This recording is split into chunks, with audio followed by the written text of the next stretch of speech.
All right. Hello, and welcome to a joint venture of Real Seekers and the Faith Unaltered podcast. I'm Dale, the Real Seeker, and I'm joined by my co host, Tyler. How's it going, Tyler? What's up, Dale? Yeah, just got off work, man. So pulled an all-nighter, and I'm ready to have a good conversation. This is gonna be fun, I think. Awesome. Yeah. And basically, today's show, believe it or not, I'm joined with a special guest who reached out to me to speak about their expertise as a psychic. So, Barbara With. Hey, Barbara, how are you? Good. Thanks, Dale. Hi, Tyler. Thanks for having me on. Absolutely.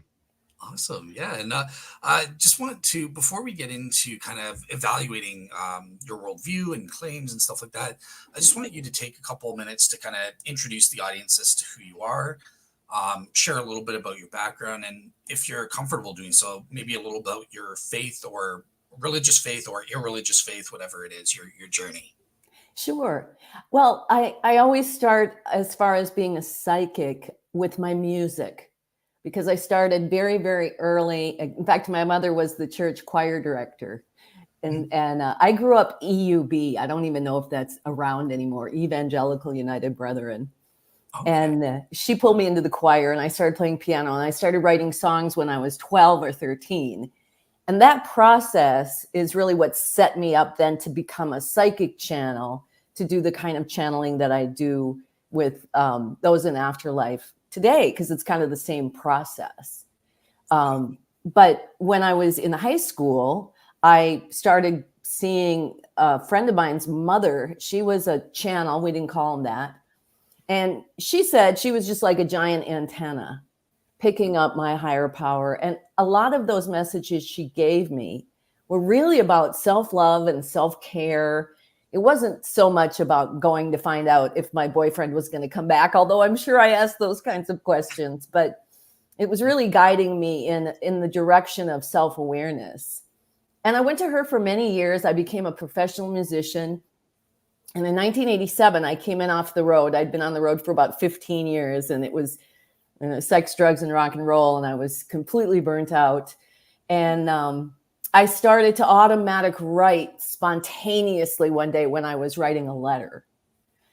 So I knew what it was, but I was still very surprised at what was happening. And when I asked, "Who are you?" they said, "Sound."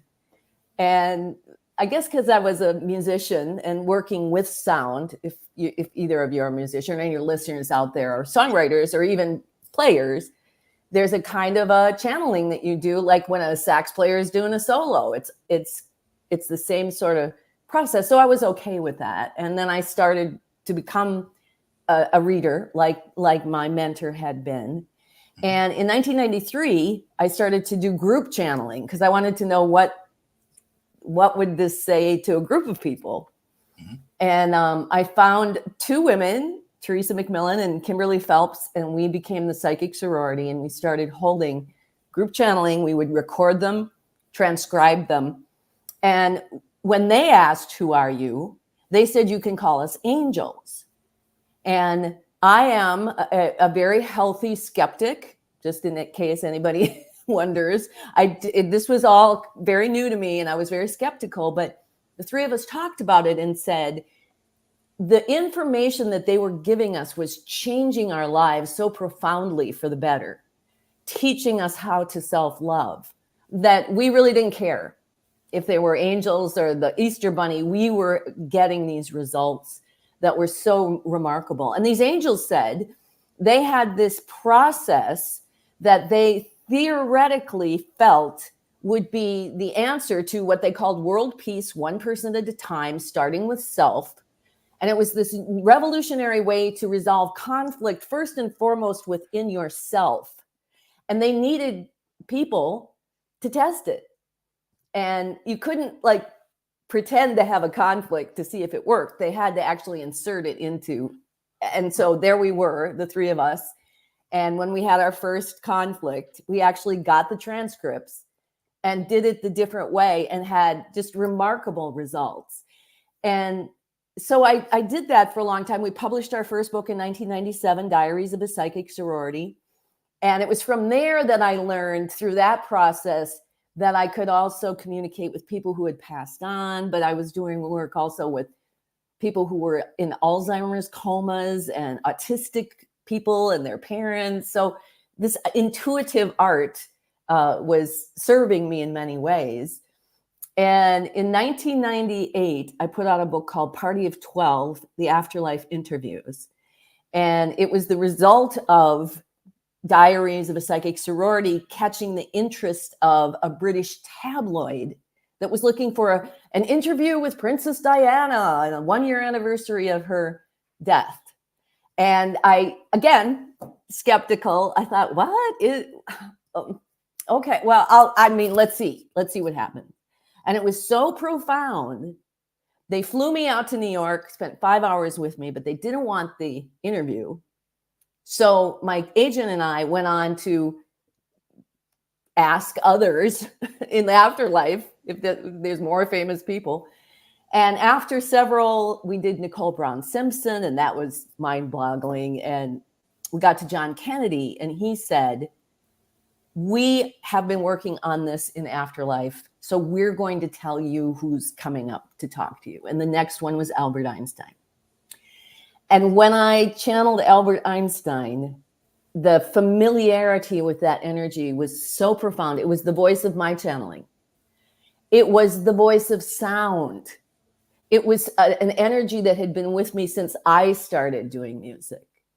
And he was also, now I wasn't a big Einstein fan. I mean, who doesn't love Einstein in real life? But I wasn't like a science, all I ever wanted to be was a rock star. So this was all very new to me. But in 2005, I thought I'm going to do a little volume just for him.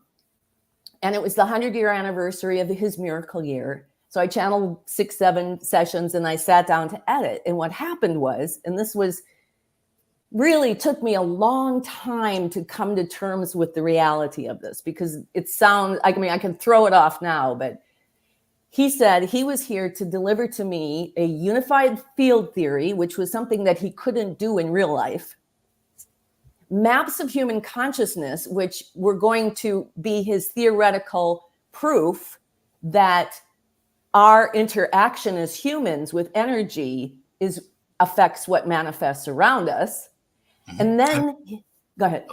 I was just going to say, and we will be asking you a little bit more about those in detail as well later on in the list. But yeah, go ahead and finish your intro. Anyway, and then he gave us a scientific, quantifiable definition of compassion, and as the 5th fundamental force of the universe. So that's kind of in a nutshell, a pretty crazy experience that I've had. But I started training conflict revolution, which is what we called what they taught us, probably in 1999. And I've been training it ever since. And this unified field theory that he gave us, which we can talk about later, has really proven to be monumental and phenomenal. And so I'm out on the road now getting feedback. I'm looking to present this to scientists and psychologists and all kinds of other people. Because when my book, Imagining Einstein, came out in 2007, I was invited all over the world. So I was teaching and training and showing the unified field to all kinds of people and getting all kinds of feedback. And this April, I've been invited to speak at the Science of Consciousness conference at the University of Tucson. And I'm very excited because that's going to be my chance to be in front of real scientists and then student scientists and the science to see what that feedback is. Having that peer review there. So, all right, cool. One thing, just a quick follow-up before I go to Tyler for question 2. You mentioned you were part of the Evangelical United Brethren. I've never heard of that denomination. Do you know, like, what do they kind of believe? What makes them distinct from other? Do you know? Or? I'm thinking back because I think it was fairly United Brethren. I think it was just fairly, to me, it was fairly generic Lutheran type of. Okay. And not that I know, the difference between all sorts of different denominations, but it was, to me, it was just fairly generic. Gotcha. All right, cool. So, yeah, now that we've kind of gotten the intro, we know who you are, where you're coming from. Tyler, I'll give it over to you to ask the next question. It would help if we could hear you, but Yeah, my mic cable is going out, and so I've got to get a new one of those. So my apologies on that. Before I go to question 2, I do have a follow-up question to your intro, Barbara. Have you published any peer-reviewed material in the past about this subject, specifically the unified field theory? And if not, is that what you're doing now while you're on this tour to get peer-reviewed documentation? I have not had peer review, and I'm feeling like this Arizona presentation is going to get me at least in the presence of people who understand what peer review is, because Right. this is total like blue ocean for me. I'm probably going to be the only one there who is a psychic who claims that Albert Einstein gave them the unified field. So Right. I'm hoping to see that. But more than that, my world tour is about using conflict resolution. I'm looking for the participation of the willing, who are willing to start with themselves as a pathway to global peace. Sure. Thank you for that. I appreciate that. Also, I'm curious. So I'm very interested in paranormal activities and unexplained natural phenomena, or even supernatural phenomena in those instances. And so I'm really curious. So you've used a couple adjectives to describe your introduction and your experience with these things, namely profound, mind-boggling, and you've had good results. Can you elaborate on those? I know you talked about the Albert Einstein giving you this unified field theory, but whenever you talk to, I think you said Anna Nicole, is that right? Nicole Brown Simpson. Nicole Simpson. That's Yes. right. And all the other individuals that you've talked to. Can you elaborate a little bit on what you mean by profound and mind-boggling? For me, it was profound because, first of all, this was a completely new experience that I had no idea what was going to happen. Sure. So when she, for example, when she came up, my idea was that when you die and you go into afterlife, because life is eternal for me, that you get to this place of peace and loving and unity and everything you hear maybe from near-death experiences and stuff. She was not even close. And it really opened my eyes up to that there was this greater process of transformation after we leave our bodies. It just isn't, you're just not suddenly in a place of peace, especially I think when you leave the planet emotionally attached to something or someone, you take that attachment into the afterlife with you. And then I think that's why there's so many people that reincarnate together, right? Because they die still loving their children. And so there's this attachment that comes to sort of recreate that. But that was very profound, what she said as she described, I don't know what you'd call it. Is it reverse racism? Is it just plain old racism of how OJ was raised? What were the influences of him from the culture that he grew up in, what he was taught with that, and the complexities of him maneuvering through the world as a person of color who also knew he had to excel in the white man's world, so to speak. So those were the kinds of profound information that I was getting from these people that I really didn't know much about any of these people. Did she say OJ did it? Yeah. Okay. Pretty much. Right on. No, fair enough. Now one last follow-up and I'll go to question 2. I'm sorry. I love this. This is interesting to me. So you described the afterlife a little bit or mentioned it. Would you say that the afterlife is still within, if we could even describe it like that, within this universe, or are we talking like different dimensions of reality, of space-time? How would you describe that? Well, and that's where the maps that we created, the unified field maps and the maps of human consciousness, explain this afterlife, because what the maps do is they show us step by step how the physical world is created. And when you go through them and you realize that there is this lens. He calls it the lens of the physical world, where we're all sitting, right? We're separate. You're there in Indiana, I'm here in the UK.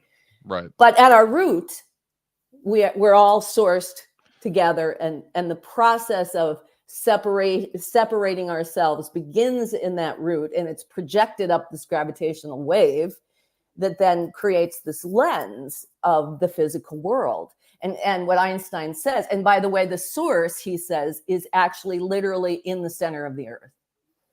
That is where all life begins, where the mystery is, where the void, everything and nothing. And so as that gravitational wave is flowing up to the surface of the planet and creates this lens for us to have this physical experience in our bodies, are the projectors and the perceivers of that world. When we lose our body, that gravitational wave, which is spinning like a string back up through the North Pole, back up through the North Pole, it keeps going. We just don't have the physical body that then allows us to have the physical experience, the separation. So in that sense, afterlife, and they've told us this forever, is that there's a part of you that's dead already.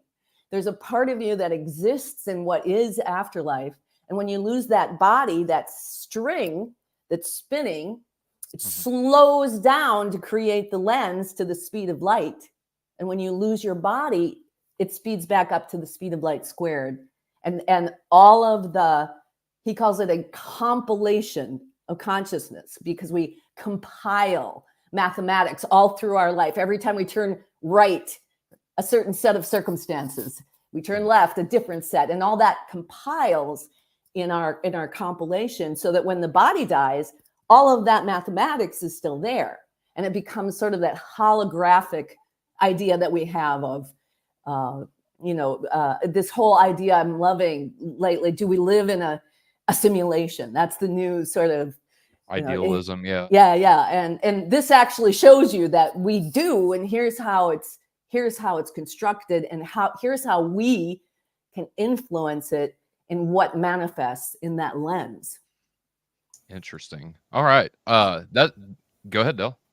Oh, yeah. I was just gonna say, I think you've answered half of question 2 already. You've kind of hinted at what the afterlife entails, and one thing that you mentioned that I picked up on was near-death experiences, and you said that you see that as kind of supporting evidence for the afterlife and stuff like that. I'm just kind of curious, what do you make? Because there is conflicting experiences, right? Like, people have different types of near-death experiences. So what do you make of that? And how would that cohere with your model of what the afterlife consists of?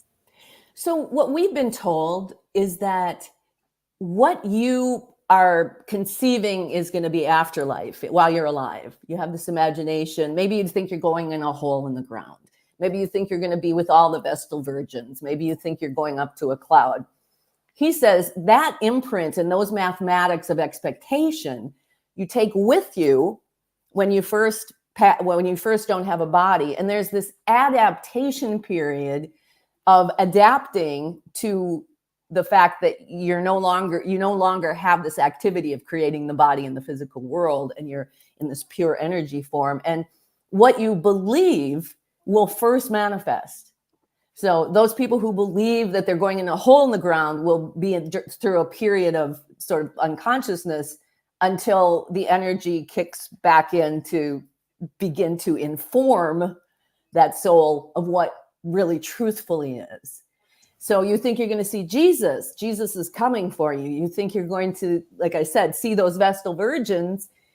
But ultimately, now in the case of the Vestal Virgins, I was referring to and I remember the 9/11 attacks, Right. the guys who they were martyrs, and they figured we're going to die, but we're going to be with the Vestal Virgins for a while, until energy and whatever you've compiled in that compilation starts to really inform and be revealed in that state. And then you have to deal with, I guess you might call it karma, but it's the mathematics of your choices in life. So would you describe that initial process, like of the person who thinks they're going to see Jesus, seeing Jesus and the Vessel Virgin, Muslims and seeing that. Would you describe that as an illusion? I think it's a construct. It's an illusion, like everything's an illusion. You know, I'm constructing this computer right now with my interaction with this energy. But when I lose my body, computer isn't going to be here. So I think it's more of that energetic construct that we come in to afterlife with, that then, just like life, we come in with so much, pre-programmed personality and perspectives that then life informs us as we go along and learn this and that. So that's what I believe that. Okay. All right. Dale, did you want to go ahead and tackle the second or the first half of question 2, or did you want me to do that? Yeah. So I'll tackle that, and then you can do question 3. Yeah, perfect. The existence of God, as traditionally understood. What's your take on, do you think that a God exists in your model, or is it more of a pantheistic model? What's your view on that front? Well, what Einstein said was compassion is the 5th fundamental force of the universe. He describes it as the intelligence that uses the 4 fundamental forces to impel the creation of the universe one step at a time. And he uses compassion for several reasons. One is that if you know anything about science, the 4 fundamental forces, electromagnetics, gravity, strong nuclear force, weak nuclear force, they all have something that they do. Like electromagnetics sort of ignite things, and gravity guides things. So the 5th fundamental force is the intelligence that organizes this in this incredibly mysterious way. And of course, profound. The mind of God, you can't even begin to explain. And it does 3 things to energy using the 4 fundamental forces. The first thing is like a compass that draws circles. So it impels energy to step out of nothing and into something and create this spherical electromagnetic domain that's going to surround all of the mathematics that are going to be you. And I have mine and you have yours. And the second thing it does, a compass that heads us to the north, it aligns us all to the earth so that we're all on the same map. And the third thing it does, it instills in that compilation the truth of the oneness of who we actually are. And I think that's probably more the classical definition of what God might be. But what I love about this definition is that he was going for the unified field theory. And if you're talking about unifying all religions, everybody has a different name for it. But at the root of really true religion that lifts us up and connects us to this greater sense of purpose is compassion. So it kind of covers everything, every religion, and it gets down to the root of what that God function really is. Gotcha. All right, cool. Tyler, over to you for question 3. Yeah. So, Barbara, take some time to describe what being a psychic means and a little about the channeling process in general. How does it work? Can you talk to anyone, anytime about any subject or limitations, etc.? And how did you get started channeling? And what are some of your most memorable experiences? It sounds like the Albert Einstein experience is the one that has impacted you the most. I'm just assuming that. Correct me if I'm wrong. But yeah, go ahead and. Well, I like to take the model of the unified field theory. Within that structure, there's what we call 3 human dimensions. And these are 3 dimensions that we all have, that we all function just like we have a heart and intestines and kidneys, and they all have different forms, but they function together. The 3 human dimensions are emotion, intuition, and intellect. And they all have their own form of what they are, and it's a little different than what you might naturally think those things are. Yeah. But intuition is a part of every single human being. It's just like everybody has to have a heart or you don't live. And so Mhm. everybody has intuition, everybody has intellect, everybody has emotion. But intellect, which is really in charge of defining things, has defined us as, people are always telling me, oh, I wish I had intuition. It's like, you do. So Right. there's a way that these three things function together in order to be what we call aligned to compassion. And for me, channeling is about going into the nothing and listening and being able to discern what that information is. So, for example, I started with music where I always described when I was very young that I was going into outer space and I was Mhm. listening for the song that was already written. And then I'd bring back the first 4 bars and I'd have to interpret, right? The melody, the chords, the words. And then I'd play that until the next 4 bars would come out because I'd be listening. Right. Right. And I think with channeling, it's very difficult to really pin down one way or another that it's supposed to happen. I think everybody has, just like there's numbers of artists and musicians, everybody has their own way that they deal with the intuitive arts that they have. I know people who can pick up your ring, and tell you all about your childhood. Mhm. I have been predictive, but for the most part, the work that I was pulled into was far more focused on leading me up to be able to deliver this unified field and these maps of human consciousness and conflict resolution than it was to be on the psychic hotline telling you if you're going to get that job next week. Right. So, and why that is, I'm not really sure. Mhm. Just out of curiosity, what compelled you to trust these entities, individuals that speak to you? Was there something that stands out to you as a single instance or event? These people, Einstein in particular. Well, I think it started with my mentor because Mhm. I was probably 16 when I went to my first reading with Mike's mom, Eunice, and Mhm. she always had a candle lit, and she had this beautiful picture of Jesus behind her, Mm. and she never remembered anything, but everything that she said to me just resonated so deeply in me that I was so moved to tears. And she would talk to me like she was inside my head, reading Mm. my mind, understanding and guiding me into more loving and self-loving places. And so that established a trust in that process. And then when I started doing it, trust me, I was put through a training program of sorts to Sure. where in the Spiritual beginning, boot camp. yeah, you're right. You can imagine you get all heady, like, oh, I'm gonna channel, and I had my Sure. knockdowns, and then what I did with her was I would write down. You had to take notes because that was before we had portable tape recorders, and then I would write down what I thought it meant, and then I would live life, Mhm. and then see what it actually meant against what I thought it meant, against what was said. And so I really did some in-depth study, not just Mm. believing stuff.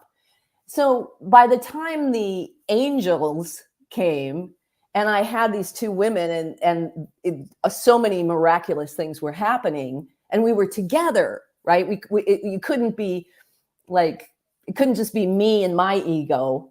They Yeah. were there to bring that around.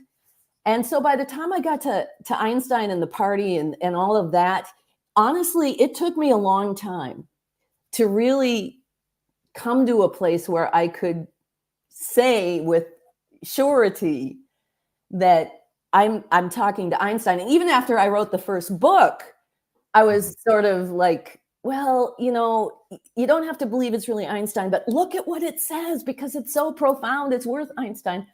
Mm. And I did this big event in 2007 where it was broadcast to like 500,000 people around the world, and there was 2,000 people in the auditorium, and they came up to me afterwards, wagging their finger at me. Don't you say this isn't Einstein, because this is Einstein. And I was like, okay. call it Einstein. Yeah. Yeah. Right. And so one last follow-up, and then Dale, I'll hand it over to you. So now let's go back, and because I think that this interests me so much, obviously I'm a Christian. I'm just converted from Protestantism to Eastern Orthodoxy. And so mysticism is I'll put it, it's a very high priority subject that I'm currently studying at the time. And you definitely piqued my interest, Barbara. I'm not going to lie to you. And so you said that, and correct me if I'm wrong on this because I didn't get it wrote down exactly, but did you say that before Einstein, the angels, did you say that they self-identified as angels to you, or that's what you called them? That's what they said. Okay. They identified. Okay, good. Do you also believe in demons, or has demons ever tried to attempt to contact you? You know, I haven't had experience with demons in the sense of the antithesis of angels. Mhm. I have, however, had an extensive experience with people who may be driven by demonic energy, So demon like psychopaths. possessed. Yeah, I mean, I've been sexually assaulted, and I've Oh, been. I'm sorry to hear that. So what I always, when people say to me, you know, well, how do you know you're not channeling demons? Because, you know, Right. they'll come in the face of, I truly believe that God, that compassion, that truth, real truth that embodies compassion, which means we are all one. I think truth is its own definition. That somebody can come to you and say, just in real life, and not even after, you know, in energy, hey, I'm going to do some great things for you. And it'll be a matter of time before the truth comes out. And if the three of us, when we were originally talking about, well, what do you mean these are angels? Yeah. I don't know what that means, but accept that what they were saying was so divine. And it was revealing itself to be transformational to our lives, to where we were learning how to love ourselves. I mean, that was revolutionary and profound for me, coming out of the kind of background that I had. So, yeah, it's a good question. And people always ask it. Well, we're told in the Bible that, you know, the demons will pose as angels. And I said, yeah, I bet they will. But if you really have faith and you really know God within yourself, that is the greatest defense against demonic forces. Or even, you know, I always say that it's just as dangerous walking around the streets of most cities in the United States these days than going into afterlife and, you know, being confronted by demons. Right. All right. Thank you for that. I appreciate it. Dale? Okay. I think we have one good kind of clarifying question from the audience just on what your view is. And he's this numeric is asking, is your worldview kind of like that movie, What Dreams May Come, with Robin Williams? I haven't seen the movie, so I have no idea. But neither have I. Well, I think sort of there's some truth to that movie. I have a tendency to want to always side on the sense of mystery, that at the root of everything, as Einstein has told us, and also Edward Witten, who was the scientist who created M theory, is that at the root of everything, and I think most scientists will tell you this true, it's a mystery. It is a mystery. And so this humility to be able to accept that there, you know, God is such a mystery that we can't claim to know, we can suppose. And so I liked that movie because I liked the idea that there was an afterlife that wasn't just on the clouds, and that there was an interaction in it. I don't know, you know, probably I won't spoil anything to say Robin Williams had to go into hell to go get his wife who had committed suicide. And I loved that part of it. The rest of it, where, you know, his kids in real life showed up as completely different, right? His daughter, I believe, was, I can't, don't quote me on that, but I thought his daughter came back as a black man or was in afterlife as a black man, and he didn't recognize his son or whatever because there was, I don't know about that. But I really liked that part of that movie, that life goes on in such a creative and informing way. Gotcha. Okay. So I think we've kind of covered it. The fourth question here on the last of my questions on kind of like getting to know what your views are and stuff is kind of just going over the unified field theory, maps of human consciousness, and the science of compassion. I know you've been speaking a lot about that. Is there anything that you haven't discussed yet that you think we need to know in order to understand those theories there? Well, I think the simplicity of the system that I've talked about, for example, that we all have these 3 human dimensions, and that we all have the ability to witness ourselves and to learn what it is we're thinking, what it is we're feeling, what our heart and the voice of God is intuiting us to say or to do, because intuition is always the voice of God telling us the next step for the good of the whole situation, whatever that situation is. And that we can, as humans, get control of those 3 human dimensions, especially the intellect, which we all know can do the greatest damage in this being told. And I happen to think that it's the human intellect that gets taken over by that dark energy that then drives the whole system into a sort of demonic type of response system. So I think it's really, really encouraging and important for people to know that they have that power to master themselves in a way that aligns them to God, especially if now you guys have some really strong faith, and a lot of people don't. I was driven from the church by some pretty horrific stuff. And so I found that this philosophy it's kind of the perfect cross between religion and science. And in fact, I had a client tell me that for years, her and her husband could not, they were total opposites when it came to faith. He was over there, she was over there. They read the book and they found that middle ground where they could have a faith in God as compassion, but also a scientific understanding of how things work and how we have this power over our own lives to align to compassion and be led by that voice of God within. All right, cool. So here, another question. I think it might be appropriate at this part, but basically on Albert Einstein. Okay, where is it? Okay, so he says this.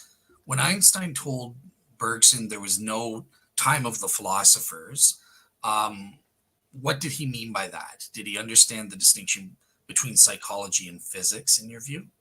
And I have my own follow-up after this, actually. If you think about the time that Einstein lived, it was a time where psychology was just developing. And in fact, in The Party of 12, my book, we also interviewed Freud. And I did not know anything about Freud and Einstein's real relationship in life.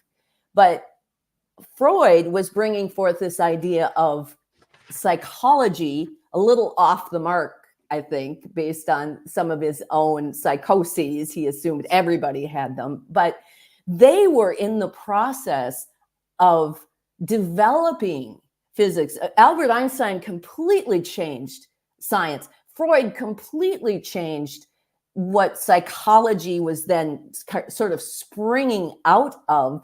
That was what they were there to do. So I think it was an exciting time for them.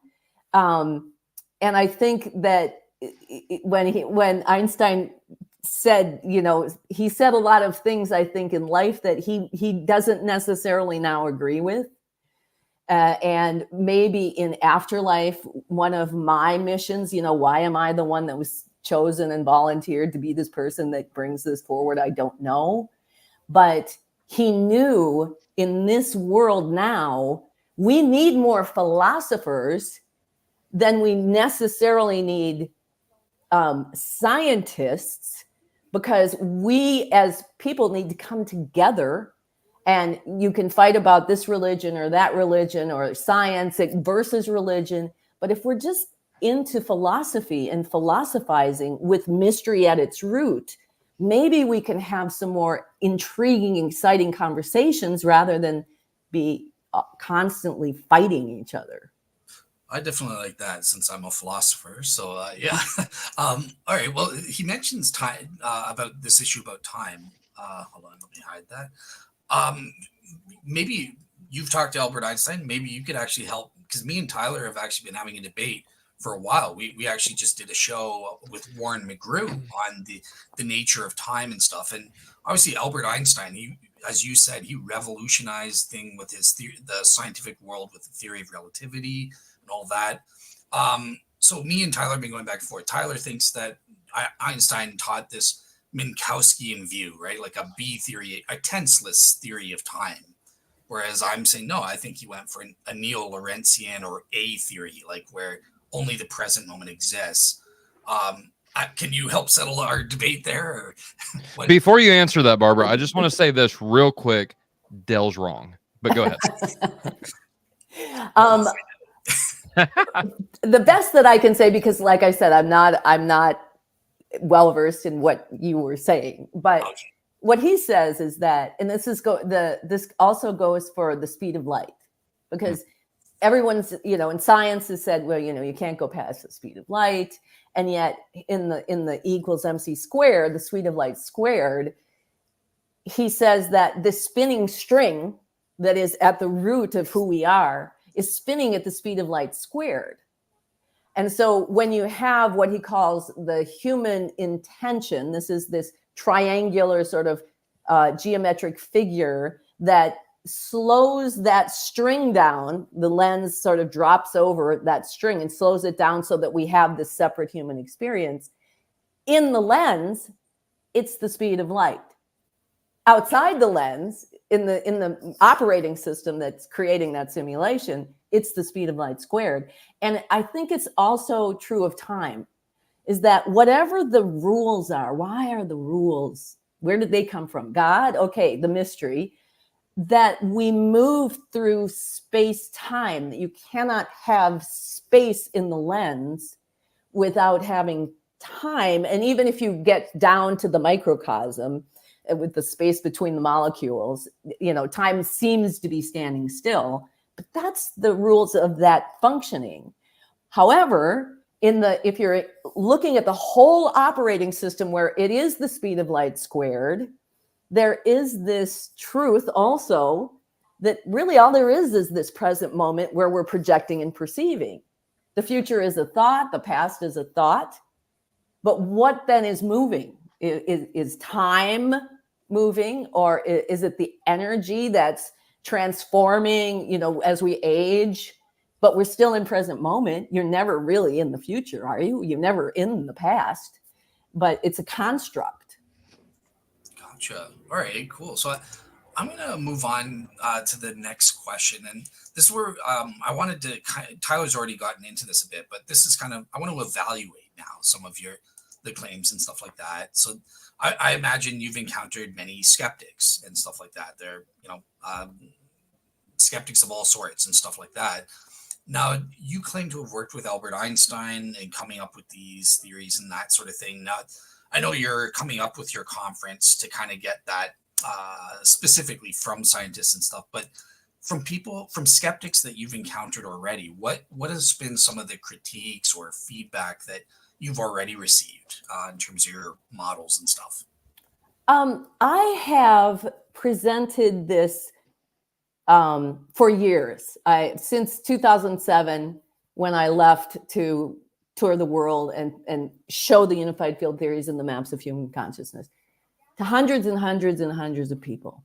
And so far, the conversations and the feedback that I get are, I'm going to say, energized. So here's an example. I was booked into what was called a metaphysical meetup. Meetup?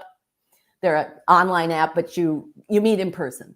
Yeah. And so I thought metaphysical, woo-woo, angels. No, it was amateur Man. physicists, amateur chemists, amateur scientists who got together every week to talk about the latest theories in science. And I walked in and I was a little mortified because I don't know anything about science. Like I said, all I ever wanted to be was a rock star, but apparently, I have this gift. So after a while, sitting uncomfortably, somebody was like, let her talk. And I got up and I said, okay, here's the deal. I am not a scientist. I talk to dead people. I think I talked to Albert Einstein. So I'm not here to convince you of that. But would you please tell me what you think of this? Because I don't know. I'm not a scientist. When I was writing the book and he said that the source is in the center of the earth and it's a black hole, I was mortified. I said, I have to go out into the world and tell people this. I don't even know if that's even feasibly possible. Now I'm learning that it absolutely is. But so their responses were off the charts. The physicist was like, wait a minute, you've taken the 0-point gravity theory and you've married it with the blah, blah, blah, and you put in the blah, blah, blah, right? And I was like, I don't know. Did I? It's like, is that You what tell you me. think? Yeah. And the chemist was like, the old model was there were 6 some things that then fall into each. And what you're saying is there's 9 actually. And I'm like, yeah. So that's the only kind of responses that I've ever got from anyone. No one said, hey, listen, this can't be. That's a bunch of bunk. People are just absolutely fascinated and it gets them thinking. And I have to tell you, lately, I've been doing tons of podcasts with probably less any kind of formalized religion or scientific focus, just a lot of people wanting to make the world a better place. Mm-hmm. People just right now, boom, boom, boom. And it sparks open there. It's like, wow, whoa, yes, yes. And that's what I think it's supposed to do, rather than to be like, I have the answer. It's like, let's inform you, see it, see what you think of it, see how it turns your perspective of what you know to maybe a little, oh yeah, more unifying, kind of a higher understanding of things. And he always said the reason that he didn't do this mathematically was because this was the time where we had to talk more in parable. We had to talk in understanding with pictures so that everybody can understand it and not just informed scientists. Gotcha. Okay. So yeah, Tyler, do you have any follow-ups on that, or do you want to move on to question 6? Because there are skeptics, not just our materialists. There are also religious skeptics. But yeah, Tyler, do you have any follow-ups on the Dale? Listen to me, brother. I can take this direction a million different ways if you want me to. So first and foremost, I just want to say, as a Christian, and I'm sure Dale feels the same way too, even though he hasn't said it yet. Whenever I hear you, Barbara, say that you were hurt by the church, my heart breaks for you. I talk to people all the time that says that. And the first thing that we want to do, not only on Faith on Altar, but on Real Seekers, is to not be offensive, to not hurt your feelings or anything like that. And I hope we don't do that, or haven't yet. It sounds like we're having a really good conversation. But we want to accurately represent Jesus in the way in which he was, or we believe he was, or he manifested himself. And so that is with love, that is with compassion, that is with charity. And so my heart breaks whenever I hear that. I hear too many people saying that. The second thing I just want to comment on real quick is that I resonate so well with you whenever I hear you say things like make the world a better place. That intuition, what you were talking about, I think everybody has the intuition that there is something wrong with this world and that it wasn't the way maybe it was meant to be, the way Dell and I would describe it. And so I really resonate. I thought, I'm not gonna lie, I honestly thought we would have nothing in common. Not even gonna lie, before you came on. Now, though, hearing you say stuff like that, it resonates with me because I do believe there's something wrong in the world. I believe that's sin. And I believe that Jesus came to do away with that. And so I appreciate you, and I just wanted you to know that. Thank you. Absolutely. See, this is now, why I put Tyler on. He's got a way with words. I don't know. Well, I'm just, this is all off the top. Like, I don't have any of this wrote down. So yeah, that's my heart. I'm trying to express my heart to you, Barbara, on that. Now, I disagree with some of the things that you've said, obviously, but I love you and I appreciate you coming on and having this conversation with us. So I really do. My follow up before we go to question 6, which I do want to go there, but I'm really curious about this. I was writing this down as you were talking to Dell. You've described God as compassion a few times in this interview. And I'm just curious, on your model, could the fullness of God, the fullness of deity, whatever that is, could that ever be described as a person on your view? What do you think about that? You know, that's a good question. It's really mysterious to me that in this definition of God, and with my air quotes, it may not be yours, but compassion with a capital C. Not just the small compassion where we love each other, but this incredible intelligence that uses the 4 fundamental forces to create the entire universe. Oh my God, that has to be God. It has to be God. And I heard something today that was really profound to me. And it's like when God wanted to create fish, he talked to the ocean. When God wanted to create a tree, he talked to the earth. When God wanted to create humans, he talked to himself. So if you take a fish out of the water, it's going to die. If you take a tree out of the ground, it's going to die. If you take us out of God in our separation that our mind does, where we say we're not a part of God or there is no God or whatever, we die. We literally die. And we get the world that we're seeing in where people are acting, they're making evil choices so readily, I think because they're disconnected from God or compassion, whatever that powerful source is. So is the compassion a human, or is that what the question was? Is it a human? There has to be something. But then, God also created trees. So is God a tree? I love that mystery part of it. Sure. No, I appreciate that. Dell, do you want me to go to question 6, or do you want to ask that since I just asked a question? Oh, sure. Yeah, I'm fine. Whatever way I can ask question 6. So I Okay, kind of yeah, go wanted ahead. to approach. So with question 6, I asked in question 5, we kind of looked at skepticism from like the typical materialist or atheistic type perspective, as a scientism in that. But there are also skeptics on the religious variety as well who will be skeptical of some of your claims. And on that front, obviously, me and Tyler are Christians, and so I know that, for example, there are biblical reasons or reasons of divine revelation that would kind of speak against channeling the dead and stuff like that. And as Tyler kind of hinted above, we might attribute that kind of activity to demonic activity rather than speaking to dead spirits. So I just wanted to get your take on what are some of the objections or criticisms and feedback you've gotten from religious skeptics, and how have you reconciled that with your models and stuff? I think the people who express that to me, in fact, someone just wrote the other day something very similar to that, like, you can't, it's evil, it's not right. And what I said was, we're in this world, all of us together, and we all have our worldviews. And I cannot tell you that your worldview is wrong.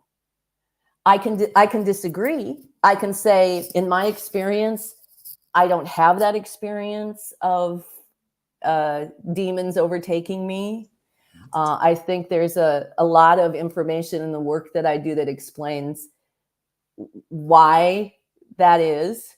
But that what's most important to me is love. And how am I going to love you with your different ideas? And how am I going to determine what, for example, right now I'm struggling with people who are denying how bad things are in the world. And I have to love them It doesn't mean I have to invite them into my house every day and listen to them tell me things that I know aren't true. Mm-hmm. So to me, that's really more important, is how are we each going to reconcile the many diverse viewpoints and religions that we have so that we can be unified. That's really what is more important to me than if what I'm doing matches up completely with what you believe. Mhm. And that person who said that, I said, I support your right to believe that. And to have that religion, that's what this country was built on, was us being able to be free. But we've fallen into this thing where I'm right and you're wrong. And I don't think that's what Jesus was about. I think he was about love and compassion, and how do we forgive people? How do we forgive our enemies? How do we live together in that world? You got Tyler, right? Move aside, Tyler. You can see right behind him. He's got his little "love your enemies," right? That's exactly. That's Jesus' commandments for a Christian. So Mm-hmm. I think well said. I mean, I do think that it's a lost art. That we had this classical principle of toleration and tolerance, right? Where we can tolerate people who disagree with us and that sort of thing. And look, we're under a Christian worldview. We are all made in the image of God. We all are all human beings who should love each other and care about doing what's best for each other, even despite the fact that we disagree. That's why there's dialogue and debate and discussion, and we work together towards the truth. I think the only thing I would come back on is I do think Jesus, there is a truth and a falsity, right? Like maybe either one of us is wrong, or perhaps both of us is wrong, but there is a truth, and I think that's part of toleration, right? That's why I bring on people who disagree with me, and we consider each other's perspectives, why we believe what we believe, and try to get to the truth. But I do have an audience question that would be relevant here. But Tyler, do you have any follow-ups before I go to that? Or The only follow-up I got is I resonated with Barbara so well whenever she was just describing that in my relationship with you, Dell. We fight like cats and dogs, but at the end of the day, we love each other. So, and I think we're good co-hosts together. So that's because at the root mm-hmm. of who you are, mm-hmm. you have compassion. That's right. That's right. That's right. There we go. Love your neighbor as yourself. I love it. Go ahead, Dill. So this one's from Harry Stark, and it's on this notion about compassion as this fifth principle, God as compassion, and he's saying he thinks Barbara is wrong about compassion being compatible with all religions, because some religions, such as Hinduism, they teach systematic discrimination through the caste system, or in Islam, it teaches to murder infidels or apostates. So can you really synthesize all the religions to be compatible with this compassion principle? I think I said all good religions. I'm talking about the religions that are truly based in compassion. And Hinduism, and see, I don't know enough about Hinduism and Islam to really comment, but I know enough about Christianity to know that if you want to take Christianity and twist it into a really crappy religion, you can. You can find places in the Bible that say you have to kill the gay people, or I mean, I'm just from my, again, I didn't study the Bible. My associate, Kimberly, wrote a book called Second Coming, Awakening the Christ Within, and she knows the Bible inside out. And there you can twist it any way that you want, but it's what's in your heart as the one who is practicing the religion that forms if that religion is going to be, like you said, like Harry says. I happen to think that Christianity is based in compassion, from what I know, but the Christians who I grew up with didn't practice it that way. So right. It's a good question, and it's worth exploring. Gotcha. All right, cool. Tyler, any follow-ups from you? Because I know you already kind of asked question 7 to Barbara, but yeah, do you have any follow-ups, or based on her answer to 7, did you have anything you wanted to probe a little more? we've covered it. No, I don't. I don't think I have any follow-ups or probing questions. I would like to ask before we get to question 8, though. And I'm going to ask this question, I promise. I just don't know if I want to do it now or at the end. But since I'm stalling, I'll just go ahead and do it now. Barbara, what is your game plan if the view that you're advocating for, so on a scientific level now, so I know we're bouncing kind of back and forth between science and religion, but what's your game plan if the view you're advocating for on a scientific level is ultimately rejected by the scientific community? Do you have a backup plan, or is this what you're going to continue to do and advocate for? I'm going to be informed by the scientific community because, as all science is, it's ever changing. But because it's rooted in compassion, to me, it is that where it goes back to this question about science philosophy, is that there's a reason why it was delivered in a far more philosophical vein, and why I can say, okay, maybe this isn't Einstein, but let's talk about this information and let's have it inform each other. And that conflict resolution, the process that I teach, it doesn't need a scientific confirmation for it to have its miraculous outcomes. So I will continue to teach conflict resolution. Right on. All right, cool. So yeah, the last question that I have on the list, I think this is one of the most important ones for me and Tyler. But so I mentioned, you mentioned in terms of your own worldview, it's not your job to convince or provide proofs or reasons or evidences for it, kind of thing. I'm just kind of curious on our end with Christianity. I'm not sure, are you aware, like Christian apologetics, they have tried to provide certain reasons to support the Christian worldview, So, for example, there's the historical argument for the resurrection from people like Gary Habermas or that sort of thing. Or for myself, I'm a well-known proponent of the evidence from the Shroud of Turin, for example. So, I just wanted to turn it to you. Like, are you familiar at all with Christian apologetics and some of the evidences they've given to kind of support the Christian worldview at all? Or I'm not familiar with what that means. The apologetics. Okay. Are just they means a defense type thing? A what? It just means like a defense, like you're giving evidence. Yeah. No, but I know enough about the Bible, having for the years that I was in church, and then my friend Kim, who has totally created this absolute curiosity that I now have with the Bible, because so much of what is in the Bible as she's interpreting it is on my maps. So I love the whole idea that, and talking about the Shroud of Turin, right? The story, the resurrection, that to me makes perfect sense. It's not like some mystery, just theoretical thing.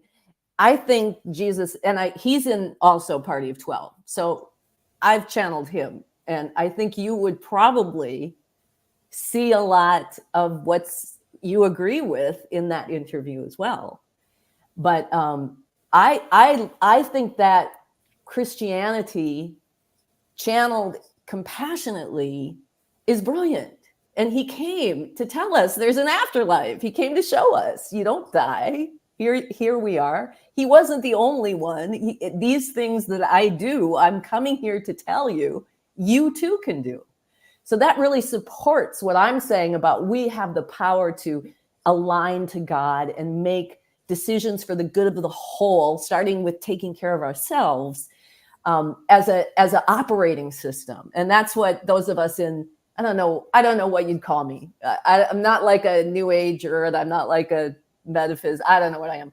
But we are here to bring this new earth so that we can transcend this evil that we're talking about and become that change of rooting ourselves in compassion so the world can go on. And to me, that Christianity and the Bible and those lessons, are brilliant. It's just brilliant. So that's great. I think I heard you say you are open to the fact that Jesus was risen bodily from the dead. Absolutely. I mean, and he says that in the interview too, and he talks about the fact that, you know, he was dealing with this time period, right?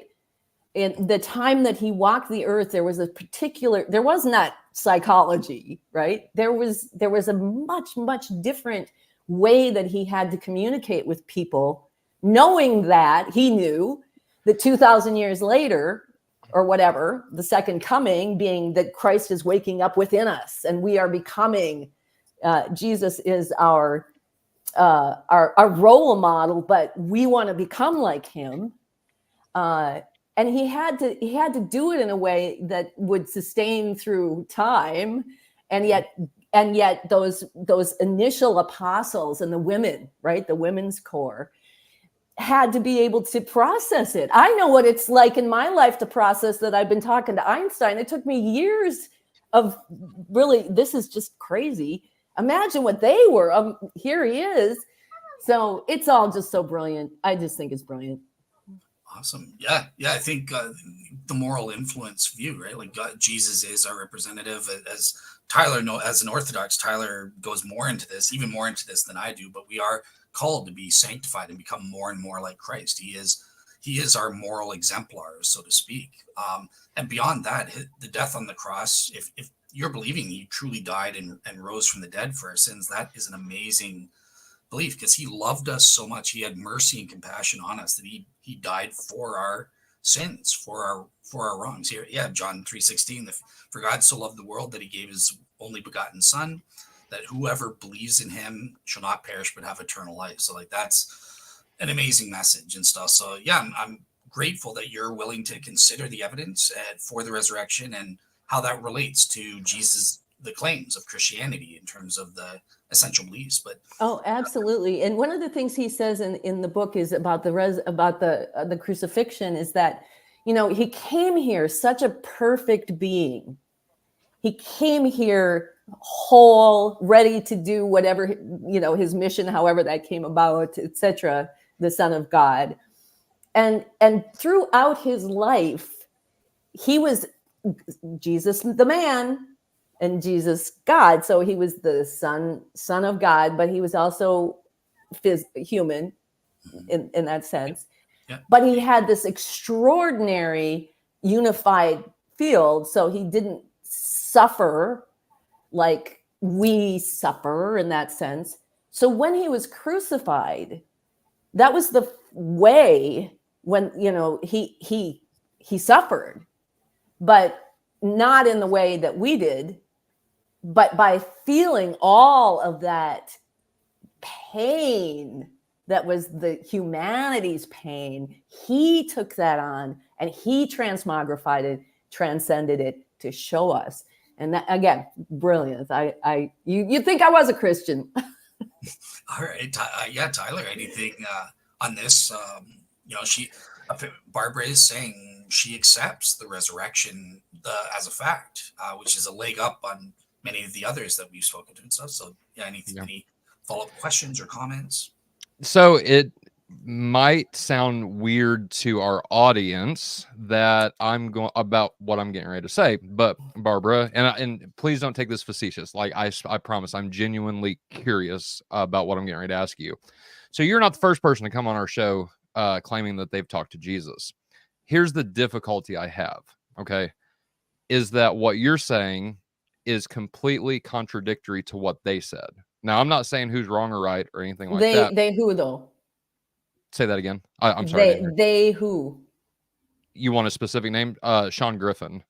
We interviewed, if you can look it up on the Faith Unaltered channel. Oh, okay. We interviewed Sean Griffin that claims to speak to God the Father, claims to speak to Jesus. And his message is, like I said, contradictory to yours. And so my question is, how do I or my audience practically, on a practical level, hearing both of these claims, how do we reconcile what's true, what's false? What would you say to if somebody asked you that? I would say that nobody owns Jesus. Mm-hmm. And that I personally feel that Jesus came here to have a personal relationship with you. Mm-hmm. And you should be able to talk to Jesus if you have a personal relationship with him, right? Mm-hmm. I mean, we're not supposed to be going through the priests. I mean, there's certainly people who are trained to help guide us, but ultimately our relationship is me and Jesus. And maybe that's why they call it come to Jesus, because when you come to Jesus and have a meeting, that is the most profound communication I think that you can have with Jesus. So who am I to say that you can or can't? Mm-hmm. I happen to believe that all of us are supposed to be talking to Jesus more one-on-one. Sure. So, but if he talks to God, but you can't talk to God, is that what he's saying? No. Okay. No, the messages that you guys are describing, both claiming to talk to Jesus specifically, are contradictory, and that's what I was getting at. How do I figure out who's telling the truth or not? So, your own relationship to him. Yeah, fair enough. Okay. Dale? So I'm looking at the audience questions. I think Barbara's answered it for the most part, but there is something that I can glean here that might be a little bit different. So, Harry Stark, you don't have to read everything here, but he ends with this, obviously, Barbara, you're willing to accept the bodily resurrection. And what I wanted to probe about, it sounded like you were accepting the incarnation, that Jesus is God in some way as well, which is a major thing, right? Like, did I get that right? Or do you accept that Jesus was also God? Or well, but I think we all are. That's what he came here to teach us. He was just more evolved in to be that example, to show us how we develop in that way. Okay, cool. Yeah, I'm glad I clarified that. So Harry Stark asked this kind of question, like, if you're willing to grant quite a lot, I wouldn't say all of the essential Christian beliefs, like what is it that's preventing you from being a full-on Christian and accepting Christianity as the correct worldview with a capital V kind of thing? I think because it's not, it doesn't, the depth of the focus and the commitment of the structure of Christianity doesn't encompass enough for me. I get that it's all knowing, all encompassing for you, and I support that, but I have so many other worldviews and so many other curiosities and things that I believe that don't fall within Christianity, that and plus there's something about having anything be my Lord, if you want to define what Lord is. To me, it may be part of why I left Christianity in the first place, because there's a hierarchy and there's a patriarchy within the structure of how Christianity operates that, like I said, can be good or it can be not so good, depending on who's the one who's practicing the Christianity as I was inflicted upon when I was young. So I think I have to be able to find that compassion, that commitment to being and embodying all that without having to structure myself into that kind of belief system. Gotcha. So it's kind of, a lot of people, I think it's kind of like the institution of the church, the hierarchy, or like the patriarchy, as some have said and stuff. Obviously, Tyler and I are going to disagree with that ourselves. Like I as a Protestant, I think the Bible represents the true faith kind of thing.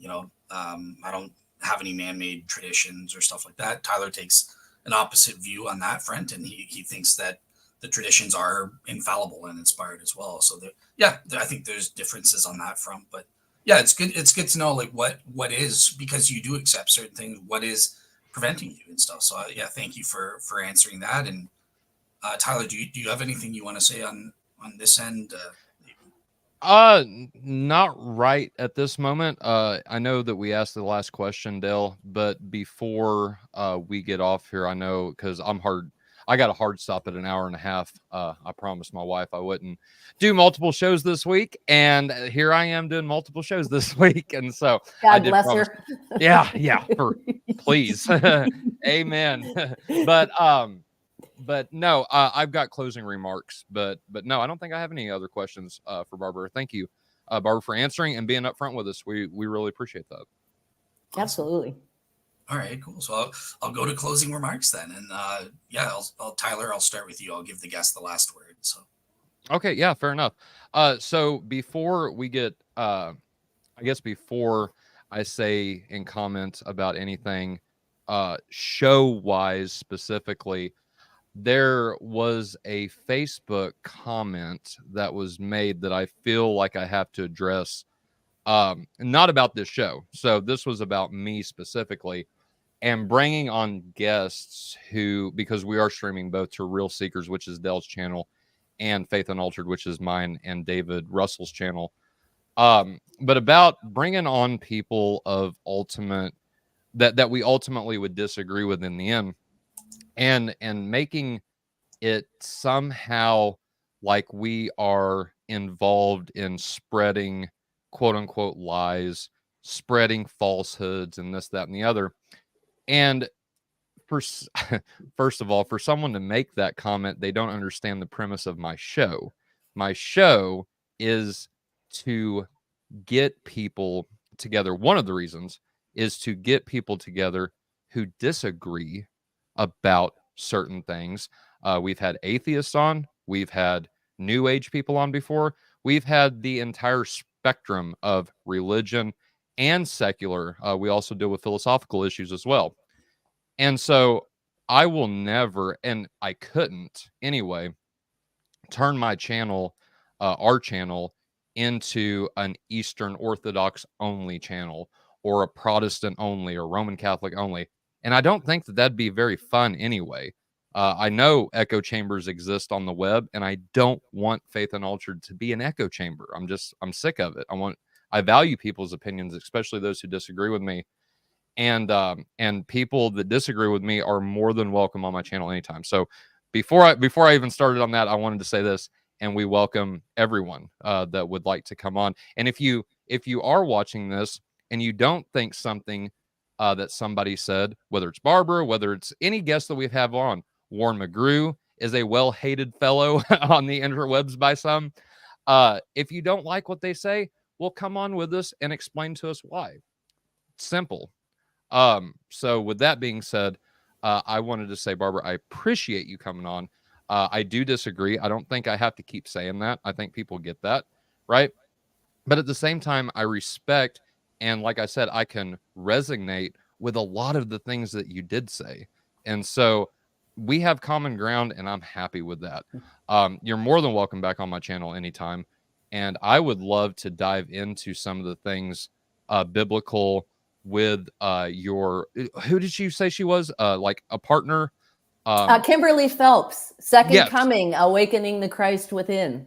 I would love to read the book and interview her specifically. You should. She's fabulous. You'll love her. That'd be an interesting conversation. But with that being said, Dale, did you want to say something real quick? Sorry, I thought I heard you. I was just saying, awesome. Like, good. Yeah, that'd be great. So if you could set us up after that, after sure this, will. that'd be awesome.